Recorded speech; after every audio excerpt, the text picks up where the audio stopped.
Catherine Scaramella, S-C-A-R-A-M-E-L-L-A, Pasco, Rhode Island.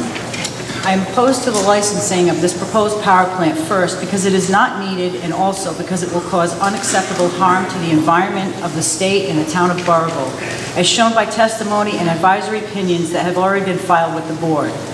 For example, in its supplementary advisory opinion, the Department of Health stated that if CREC is built, all possible steps should be taken to reduce harmful emissions and to mitigate the health impacts of emissions, with special consideration for individuals with asthma or otherwise impaired respiratory health. Its original advisory opinion even concluded that the combined noise levels associated with the operation of CREC and the Algonquin gas compressor had the potential to cause cognitive effects in some children. With regard to emergencies, the Department of Health advisory opinion determined that there is a potential for catastrophic events, including toxic releases of ammonia, fire, and explosion hazards associated with the compressed hydrogen, spills or releases of fuel oil, safe storage and transportation of hazardous waste, and catastrophic events involving natural gas at the facility or in the pipeline and related infrastructure. The Department of Health supplemental advisory opinion stated that they had, and I quote, grave concerns about climate changes in Rhode Island.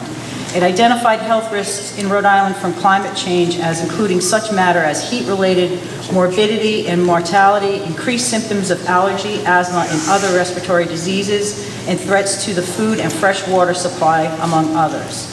The Department of Health also concluded that, and I quote, if Rhode Island is to meet the commitments in the Resilient Rhode Island Act, it is essential the state begin to move from fossil fuel energy generation as soon as possible.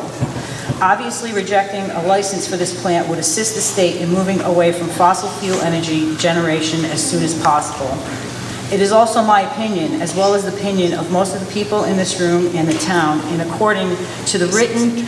resolutions in opposition of 33 of the 39 cities and towns in the state of Rhode Island, that this plant is not needed and the potential for environmental and human catastrophe is unacceptable.